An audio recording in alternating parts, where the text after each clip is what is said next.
I am Josephine Lee, Seoul Foreign School Class of 2022. I've been a student at SFS for 5 years.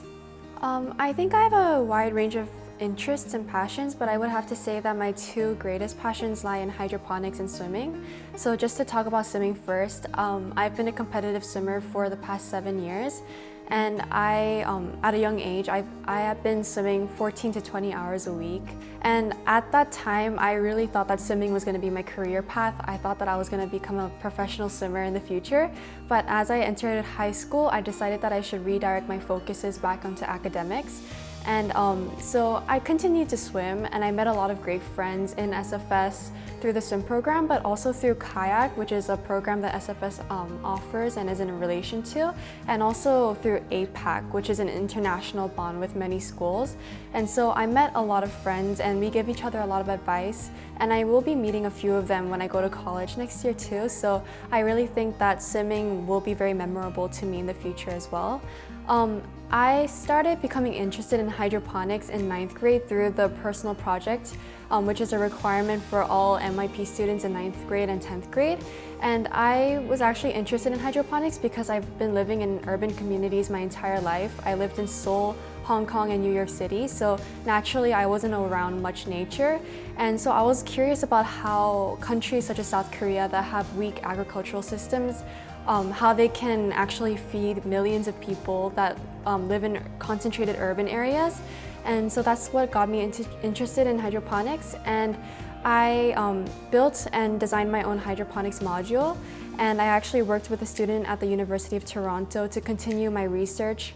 And I'm still doing my research to this day. So yeah, those two are my greatest passions. Hydroponics is actually the that you see right there. It's basically a structure where plants are grown through water and with no soil. And so there's a water tank in the bottom of the hydroponics module usually, and in that water tank you put water and nutrients, and then that water system is just circulating throughout the system, which feeds the plants the necessary nutrients. And especially in countries like South Korea where the agricultural system is weak, it's really beneficial because the plants can be given the proper nutrients. There's no pesticides that are being put into the plants, and it's actually a lot healthier. So yeah, that's basically hydroponics.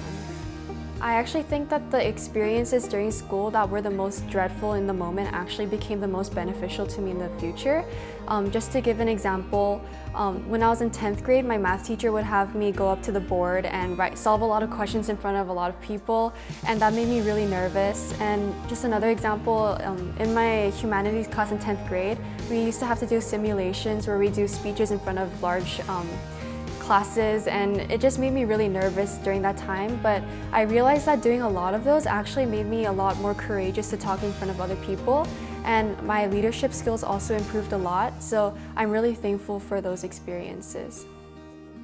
The school has a lot of teachers that helped me throughout the process, and during 9th grade and 10th grade I did take biology, but it wasn't much into plant biology. We did a lot of human biology, and so I was at times stuck and I didn't know what to do. It was also my first time doing research, but then a lot of the teachers at SFS helped me continue with my research, and they provided me with a lot of different resources. And I also had a lot of help from parents at SFS too. There was someone who connected me to the CEO of a hydroponics company in South Korea too. And so I connected with him, and then I got to learn a lot about hydroponics. And I'm really thankful for the personal project, because if it weren't for that project, I don't think I would have ever been into hydroponics in the first place. I would say that the IB program taught me a lot of skills that I wouldn't have learned if it weren't for the program, so such as time management skills and organizational skills. Because of the workload in the IB, I was kind of forced to reorganize my work and just plan out what I needed to do each day for the rest of the month. And to me, that was the only way I can organize my thoughts and make me much more effective when working. But I realized that it's really helpful, not just in the IB program, but in the future as well. And so that was one beneficial aspect of the IB program. Also, the fact that the IB teaches you about research and also communicating with not only teachers but also students because of the different command terms that are part of the IB. I really believe that my communication skills and my research skills improved a lot. Talking about the different classes that the IB provides, I would have to say that just the variety of different courses that the program has. They have a lot of different science courses, a lot of different language courses, and even a variety of math courses that students can take. I think it's really beneficial because I can tailor my interests into different courses that I want to take. Until 10th grade, I always considered myself to be more of a STEM student as I was more interested in maths and sciences. And so even when selecting my 3 standard level courses and my 3 higher level courses, I chose to take 2 higher level double sciences and a higher level math course. And the only humanities course I took was standard level economics because I thought it was the most quantitative. But then turns out after the past 1.5 years of IB, I realized that I enjoy economics as much as I enjoy the STEM courses. And if it weren't for that, then I don't think I would be majoring in economics when I go to college. And that's one thing that really helped me from the IB, and it completely changed my course in life, and so that's one beneficial part of it. I'll be going to Dartmouth College, and I'll be majoring in economics and environmental sciences, and I'm intending and also minoring or possibly switching one of my majors to quantitative sciences. So my immediate goal is just to make new friends at Dartmouth and kind of settle into the environment because, as I said before, I've been living in urban communities my entire life, but Dartmouth is definitely not in an urban community. And so I'm already trying to meet new friends.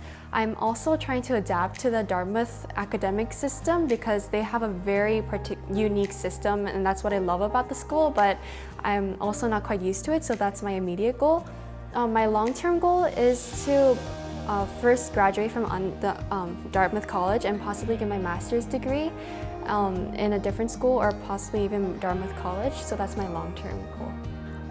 I guess looking from the small scope, I would recommend that younger students participate in a lot of extracurricular activities, whether that be arts or sports, because Seoul Foreign School provides a lot of different facilities and resources for all kinds of passions and interests. And so I think that students should take on as many extracurricular activities as they can because they can help in the future when students are trying to apply to colleges, or if students want to de-stress through activities, it just helps a lot. And looking from a large scope, I did touch on time management, but I really think that time management and organizational skills are really important for a student, especially in high school. And so I recommend that students take on as many scheduling habits as they can, maybe create calendars as often as they can as well. And those 2 techniques definitely helped me a lot become a little bit more productive in high school.